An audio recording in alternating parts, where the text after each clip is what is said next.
కొంచెం ఇంకా ప్రతి ఒక్కరు కూడా అలానే ఉన్నారు. ఏది అంటే మన దగ్గర ఏది ఉంది అది కనిపించట్లేదు. అవును, ఏదైతే ఎదుటి కనిపిస్తుంది వారిలో అది పొందలేకపోతున్నారు. అండ్ దాని ఒక రన్నింగ్ లోనే ఉంటున్నారు అన్నమాట. జీవనం అంతా ఇలానే వెళ్ళిపోతోంది. అంతే, ఆ దూరం నుంచి కనిపిస్తుంది, అది దొరకట్లేదు. అవును. ఏదైతే ఉంది అది కనిపించట్లేదు. అంటే ఆల్రెడీ మన దగ్గర ఉంది కానీ దాని విలువ తెలియట్లేదు. అంటే ఏదో కావాలని చెప్పి ఉన్నదాన్ని మనం అనుభవించలేకపోతున్నాం. Because you are not counting your blessings, right? ఓ కృష్ణ ఈజ్ సో కైండ్. 2 కళ్ళు, ముక్కు, మంచి జీవితము, బట్టలు, భోజనము, మంచి కుటుంబము, మంచి ఎడ్యుకేషను, నేర్చుకునే అవకాశము, బుద్ధి, ఎన్నో ఇచ్చారు మనకి. కానీ మనం అది చూడట్లేదు కదా. ఏదైతే నా దగ్గర లేదు, మనకి ఏంటంటే మన ప్లేట్ లో ఏముంది అది కనిపించదు. తన ప్లేట్ లో గులాబ్ జామున్ ఉంటే అదే కనిపిస్తుంది. తన దగ్గర అది ఉంది, తన దగ్గర సరే, తన దగ్గర గులాబ్ జామున్ ఉంది కానీ నీ దగ్గర కూడా రసమలై ఉంది కదా, హ్యాపీ ఫీల్ అయిపో. అదే కావాలి. తన ప్లేట్ లో ఏంది, నాకు అదే కావాలి. దుర్యోధన్ ఇంద్రప్రస్థలో వెళ్ళారు కదా, వాళ్ళు పెద్దగా, అది యాక్చువల్ గా ఖాండవ్ ప్రస్థ, అది ఇంద్రప్రస్థగా తయారు చేశారు మాయాదానవ్ ఒక హెల్ప్ తోని. అప్పుడు పెద్ద ఇనాగ్రేషన్, గృహ ప్రవేశం పాండవాలు పెట్టారు. పెట్టినప్పుడు కౌరవాలు వెళ్ళినప్పటికీ దుర్యోధన్ వాళ్ళు రిలేటివ్ కదా, రిలేటివ్స్ అనేసరికి మనం ఆ గృహ ప్రవేశ ప్రోగ్రామ్ కి మనం కూడా ఏదో చెయ్యాలి కదా.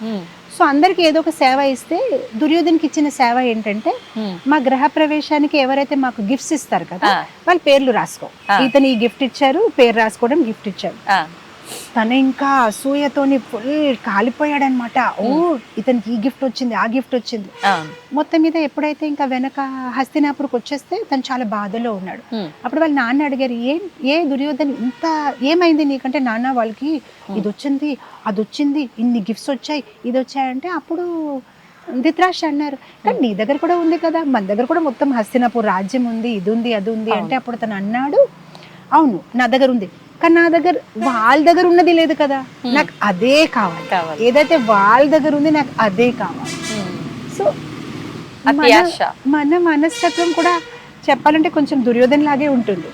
మన దగ్గర ఉన్నది హ్యాపీ కాదు, అదే కావాలి. తన దగ్గర అది ఉంది కదా, నాకు ఆ ఫోనే కావాలి, ఆ సారీయే కావాలి, ఆ లైఫే కావాలి. అక్కడే మనం బాధగా ఉంటున్నాం.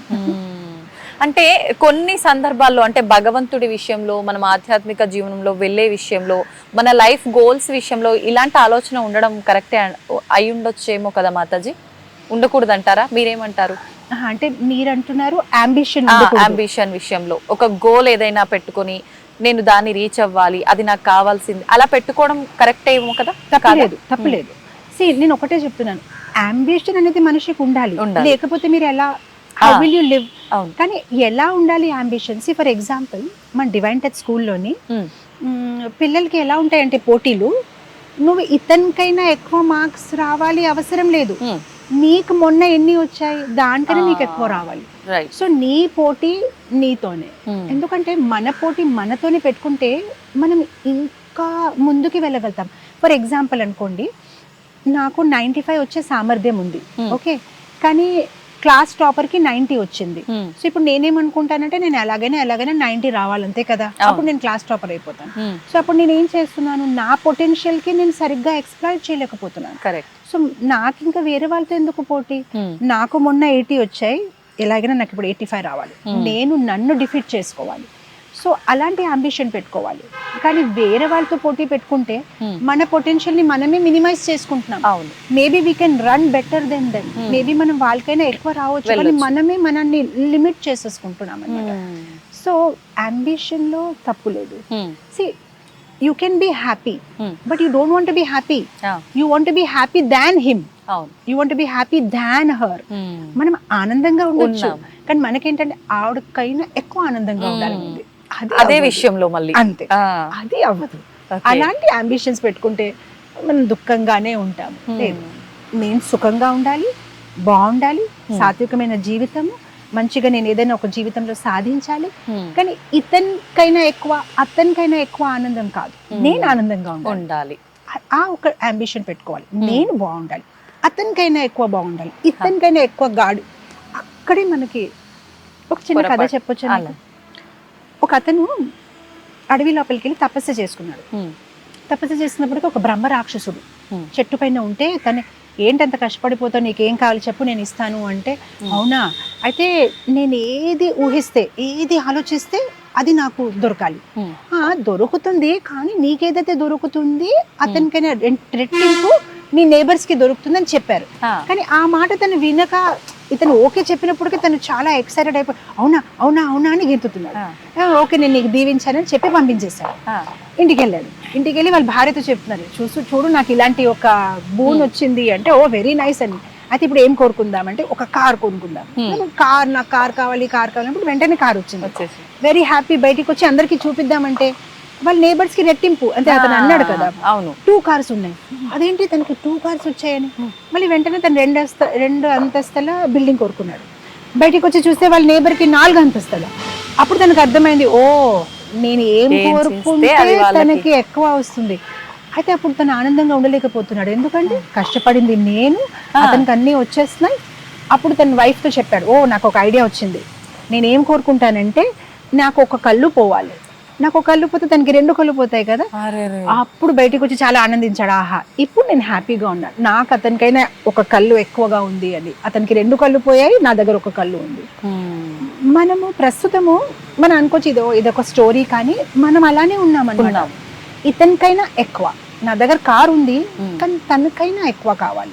సో అక్కడే మనము ఇబ్బంది పడిపోతున్నాము, మిస్టేక్ అయిపోతున్నాం అనమాట. So yes, keep an ambition but not in comparison. ఎవరితో కంపారిజన్ గా కాదు, మీరు బాగుండాలి, నేను బాగుంటాను, నేను బాగుండడానికి నేను ఏం చేయాలి ఆ దిశలో వెళ్ళండి తప్ప ఇతనికైనా ఎక్కువ బాగుండాలి, అతనికైనా ఎక్కువ ఆనందంగా ఉండాలి, ఆ ఆలోచనని మనం వదిలేయాలన్నమాట. Then we can be happy.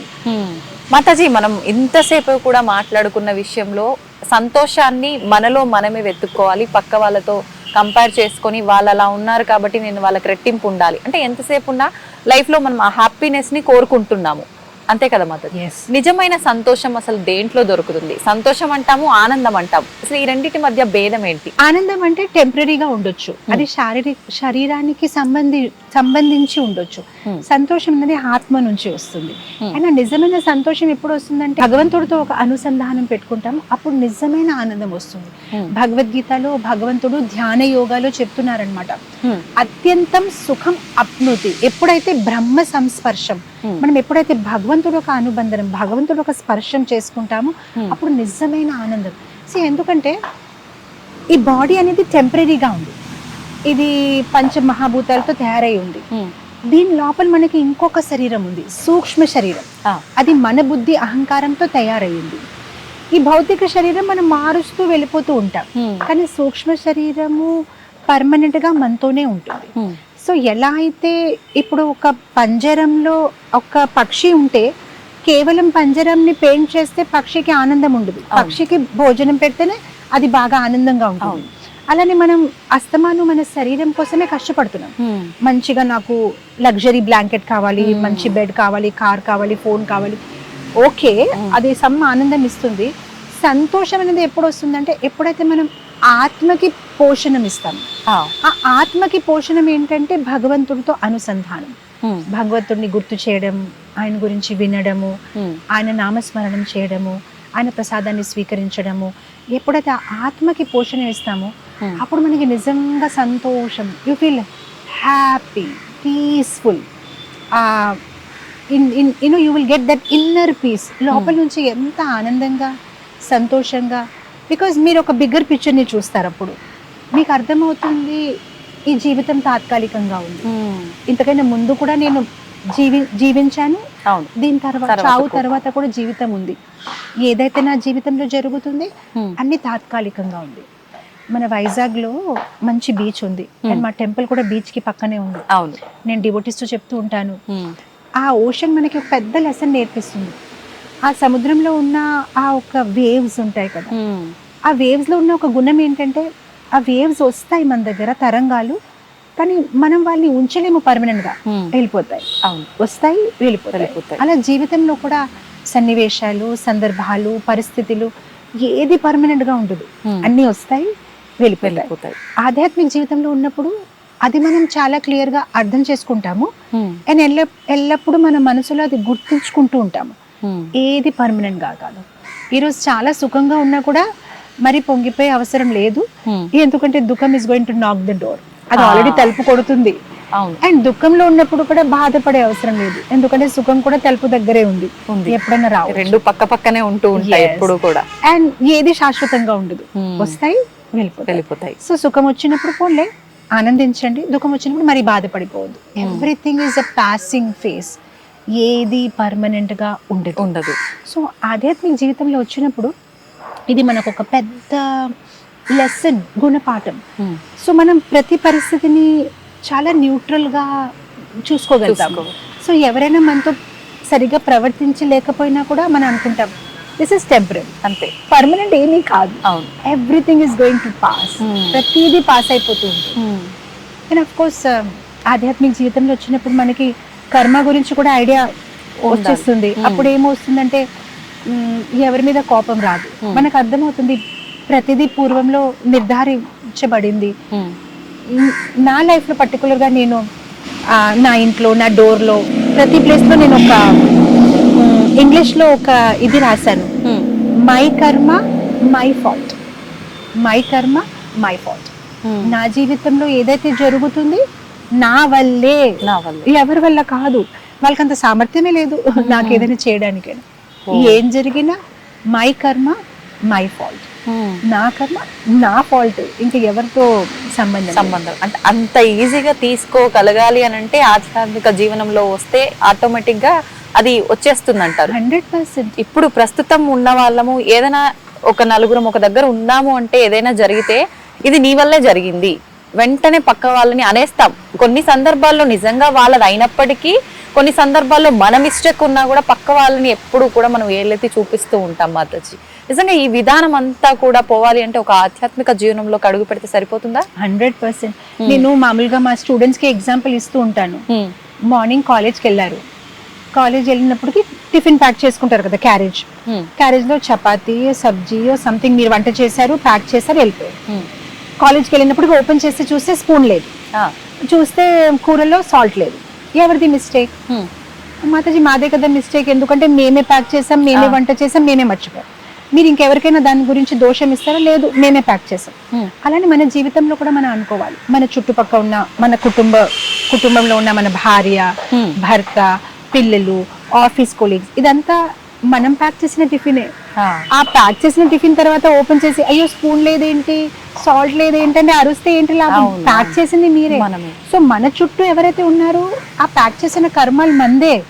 మనం ఎలా అయితే వాళ్ళతో పూర్వంలో ప్రవర్తించామో they just giving back to us. వాళ్ళు జస్ట్ మనకి అది బ్యాక్ ఇస్తున్నారు, కానీ బ్యాక్ ఇచ్చినప్పుడు మనకి ఇష్టం అవ్వట్లేదు. ఎందుకు లేదు స్పూన్ అంటే మరి మీరే పెట్టలేదు, మీరే పూర్వంలో మంచి కర్మ చేయలేదు, అందుకోసం మీకు ఇలాంటి ఒక సిచ్యువేషన్ ఏర్పడింది. సో ఆ ఒక జ్ఞానం ఉంటే you will always able to discriminate. Okay, నా ఫాల్ట్ పూర్వంలో నేను ఏది చేసి ఉంటాను, అందుకోసం ఇలా అయ్యింది అని. ఇంకో విషయం, వేరే వాళ్ళ మీద ఫాల్ట్ పెట్టడము it's a sign of weakness. మన వీక్నెస్, మన ఇన్సెక్యూరిటీస్ ఉంటాయి, మన వీక్నెస్ ఉంటేనే మనం అలా చేస్తాం. ఎవరైతే చాలా స్ట్రాంగ్ పర్సన్ ఉంటారో వాళ్ళ ఫాల్ట్స్ ని కూడా చాలా స్ట్రాంగ్ గా సునాయాసంగా ఒప్పుకోగలుగుతారు. వేరే వాళ్ళకి తప్పు ఇచ్చేయడము చాలా ఈజీ, కానీ ప్రాబ్లం ఏంటంటే అప్పుడు మీ గ్రోత్ కి అవకాశమే లేదు. ఎందుకంటే మీరైతే మిస్టేక్ చేయలేదు కదా, తను చేశారు కదా, తన గురించి కదా లేట్ అయింది ప్రోగ్రామ్. సో ఇంకా మీకు ఇంప్రూవ్మెంట్ కి ఛాన్సే లేదు కదా, ఎందుకంటే అంత మిస్టేక్ తందే. తన తప్పు ఉన్నప్పుడు తను అది రైట్ మార్చుకోవడానికి చూసుకుంటది. అలా కాదు, ఇప్పుడు ఈ రోజు ప్రోగ్రామ్ లేట్ అయింది అనుకోండి, ఇప్పుడు నేను అంటాను మీ వల్ల, అతని వల్ల. సో ఇప్పుడు నాకు ఇంప్రూవ్మెంట్ కి ఛాన్స్ లేదు, ఎందుకంటే చేసిన తప్పు మీరందరూ చేశారు, నేనేం చేయలేదు. కానీ ఎప్పుడైతే మనం యాక్సెప్ట్ చేస్తాం నాది తప్పు, దెన్ ఇంప్రూవ్మెంట్ కి అవకాశం ఉంది కదా. ఓహో నేను చేశాను తప్పు, సో నెక్స్ట్ టైం నేను ఎలా ఇంప్రూవ్ అవ్వాలి. మనం తప్పు ఒప్పుకుంటే వీఆర్ పవర్ఫుల్ పీపుల్, ఎందుకంటే మనం చేంజ్ చేయగలుగుతాం, we can change our self. కానీ మన తప్పు ఒప్పుకోకపోతే అతని వల్ల అంటే మనం ఏం ప్రోగ్రెస్ అవ్వలేమన్నమాట, మనం అక్కడే ఉండిపోతాం. So those are weak people, వాళ్ళు వేరే వాళ్ళకి ఫాల్ట్ ఇస్తూ ఉంటారు. ఎవరైతే స్ట్రాంగ్ పర్సన్ అని అనుకుంటాడు, ఓకే 99% తన ఫాల్ట్ అనుకోండి, 1% నాది, నేను నా 1% మీద పని చేసుకోవాలి. I have to work on my 1%. అవును. మీది 99% ఉండొచ్చు, దాంతో నాకేం సంబంధం. మీ 99% అది మీ ప్రాబ్లం. నా 1% ఫాల్ మీద నేను పని చేసుకోవాలి. అలా చేసినప్పటికైనా మనం ఇంప్రూవ్ అవుతూ వెళ్తాం అనమాట. సో వేరే వాళ్ళ మీద దోషం ఇచ్చేయడం ఈజీ, కానీ ఇంప్రూవ్మెంట్ స్కోప్ లేదు. నా దోషం అని నేను ఒప్పుకుంటే నేను ఇంప్రూవ్ అవ్వగలుగుతాను. I can become better because it's my fault. I become better అనమాట. So ya, it takes a lot of understanding, maturity, but it will happen as time passes. మనం ఎప్పుడైతే భగవద్గీత, భాగవతం, శాస్త్రాలు చదువుతూ ఉంటాము, దాంట్లో ఎన్నో వృత్తాంతాలు, ఎంతో మహానుభావులు వాళ్ళ ఒక జీవిత చరిత్రము, వాళ్ళు కఠినమైన పరిస్థితి అయినప్పటికీ వాళ్ళు ఎలా ప్రవర్తించారు, దాని నుంచి వింటూ నేర్చుకుంటూ మన జీవితం దాన్ని ఆచరించే ఒక ఇన్స్పిరేషన్ వస్తుంది. సో ఇప్పుడు మనం ఎవరికైతే చూస్తే మనం వాళ్ళగా అవ్వాలని అనుకుంటాం కదా. ఇప్పుడు పిల్లలు సినిమా స్టార్స్ ని చూస్తున్నారు అనుకోండి, వాళ్ళు ఎలాంటి బట్టలు వేసుకుంటున్నారు, వాళ్ళు ఎలాంటి లిప్స్టిక్ వేసుకున్నారు, దాన్ని వాళ్ళు అనుకరించాలని అనుకుంటారు. అలానే మనం శాస్త్రం నుంచి గొప్ప వాళ్ళ ఒక్క జీవితాన్ని చదివితే అప్పుడు మెల్లమెల్లగా వాళ్ళని అనుకరించాలని ఆ ఒక్క ఇన్స్పిరేషన్ రావచ్చు. ఓ ఇతను ఎంత సహనం ఉంది, ఇతనిలో ఎంత ఓర్పు ఉంది, ఇతనిలో ఎంత మంచి గుణాలు ఉన్నాయి. వింటూ వింటూ వింటూ ఆ మెల్లమెల్లగా ఆ మంచి గుణాలు మనలో కూడా ఉంటాయి. యాక్చువల్గా పద్మపురాణంలో అంటారు, మనం ఎవరి గురించి అయితే ఎక్కువగా వింటామో వాళ్ళు 1% క్వాలిటీ మనలో వచ్చేస్తుంది. సో ఇప్పుడు మనం all the time wrong association లో ఉన్నాం అనుకోండి, వాళ్ళు 1% క్వాలిటీ మనలో వచ్చేస్తుంది. ఇప్పుడు సోషల్ మీడియాలో అనేక చలచిత్రాలు చాలా వాయిలెంట్ గా ఉంటున్నాయి, అది చూస్తే ఏమవుతుంది, దాని 1% క్వాలిటీ మనలో వస్తుంది. అలాంటి మనం మంచి కంటెంట్ ని చూసామనుకోండి, ఆ 1% మంచి క్వాలిటీస్ మనలో వస్తుంది. అందుకోసం ఇప్పుడు అది మన డిసిషన్, మనం ఎలాంటి క్వాలిటీ మనలో మనం తీసుకురావాలని అనుకుంటున్నాం. ఇది చెప్తుంటే నాకు ఒక మాట గుర్తొచ్చింది. పిల్లలు కూడా పూర్వంలో మేము చిన్నప్పుడు మాకు వీడియో గేమ్స్ ఎలా ఉండేదంటే, ఒక సర్కస్, దాన్ని తను ఇలా గెంతాలి, ఒక గుర్రం మీద అలా తను రీచ్ అవ్వాలి, ఒక దాంట్లో ట్రెజర్ ఉంది, గోల్డ్ ఉంది, ఆ గోల్డ్ ని తను వెతుకొని చివరికి అది సాధిస్తాడు. అలాంటి మంచి వీడియో గేమ్స్ ఉండేది. ఇప్పుడున్న వీడియో గేమ్స్ చూడండి, చంపే బ్లడ్ వచ్చేయాలి, నువ్వు అలా స్పీడ్ గా వెళ్ళాలి, తోసేయాలి, ఈ పర్సన్ ని చంపేయాలి. సో ఒక చిన్న బాబు తను కాలేజ్ వచ్చే వరకు థౌజండ్స్ ఆఫ్ మర్డర్స్ అన్ని చూసేస్తున్నాడు, తను ఒక గేమ్ తో తను చేస్తున్నాడు. ఆ తర్వాత తను ఎవరికైనా కొట్టాలంటే తనకేం పెద్దగా అనిపించకపోవచ్చు, ఎందుకంటే 1000 times అది చేశాడు తను విజువల్ గానీ మీడియాలో. కానీ మా చిన్నప్పుడు అలాంటి గేమ్స్ ఉండేది కాదు, ఆల్ సాత్విక్ గేమ్స్. ఇలా జంప్ చేస్తాడు, ఇలా గోల్డ్ వస్తుంది, తను ఇలా అలా పరిగెత్తు ఉంటే ఏదైనా ఫిష్ వస్తుంది మధ్యలో, దాన్ని ఇలా, it was very nice. So అదంతా కూడా చాలా ప్రభావితం. టెక్నాలజీ పెరిగే కొద్దీ అది మంచి వైపు అడుగులు వేయటానికంటే కూడా చెడు వైపు అధర్మంగా ఎక్కువ అడుగులు వేయటానికి సిద్ధపడుతోందనే చెప్పాలి పరిస్థితులు. ఎగ్జాక్ట్లీ. దాన్ని మంచిగా మలుచుకుంటే టెక్నాలజీ ఈజ్ ఎ బ్లెస్సింగ్. ఎంత పెద్ద బూన్ అసలు.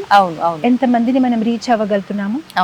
పూర్వంలో ఆధ్యాత్మిక జ్ఞానం అంటే గురుకులకి వెళ్ళాలి, అడవిలో ఉండాలి, గురుగారి దగ్గర నేర్చుకుంటూ ఇప్పుడు 1 button అంతే, మీకు మంచిగా మీరు ఏం కావాలి ఆధ్యాత్మికత గురించి వినొచ్చు.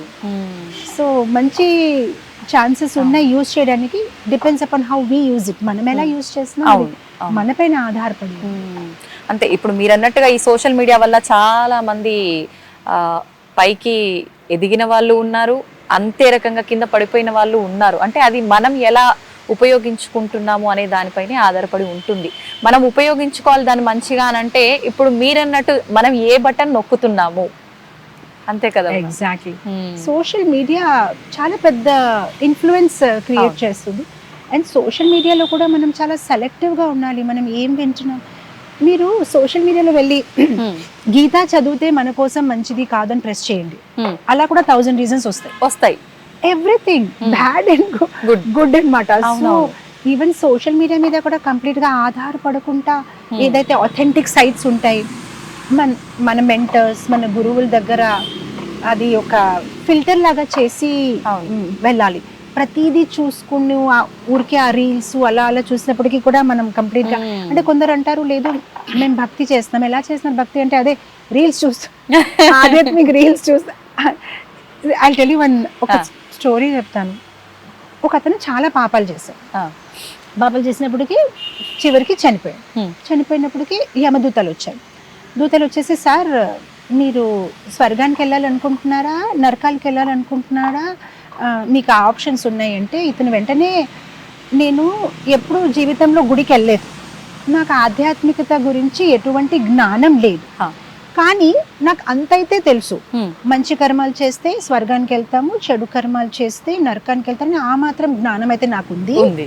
ఇదేంటి మీరు కొత్తగా అడుగుతున్నారు, ఆప్షన్ ఇస్తున్నారు నాకు, మీరు స్వర్గాన్ని వెళ్ళాలనుకుంటున్నారా నరకాన్ని, అలా ఆప్షన్స్ ఎలా ఉంటాయండి, నా కర్మ ప్రకారమే కదా ఉంటుందంటే వీళ్ళు వెంటనే లేదండి ఇప్పుడు అంత గవర్నమెంట్ మారింది కదండి, అన్ని రూల్స్ మారాయండి, మీకు ఇప్పుడు ఆప్షన్స్ ఉన్నాయండి మీరు ఎంచుకోండి అంటే సరే అయితే ఎలా ఎంచుకోవాలంటే ఇగోండి మీరు స్వర్గం వెళ్ళాలనుకుంటే ఇక్కడ బ్రోషర్ ఉంది, ఆ బ్రోషర్ని మీరు చూసుకోండి దాంట్లో ఉన్న ఫెసిలిటీస్, మీరు నరకం వెళ్ళాలనుకుంటే ఇగోండి యూట్యూబ్ లింక్ ఉంది దాంట్లో మీరు చూడండి అంటే తన మనసులో అనుకున్నాడు అయ్యో స్వర్గం ఇంకా చాలా బ్యాక్వర్డ్ గా ఉంది, ఇంకా బ్రోషర్స్ ఎవరు చూస్తారు, అన్ని యూట్యూబే కదా, నరకం చాలా టెక్నాలజికల్ అడ్వాన్స్ ఉంది, యూట్యూబ్ లింక్ ఉంది. తను హ్యాపీగా యూట్యూబ్ లింక్ పెట్టుకున్నాడు.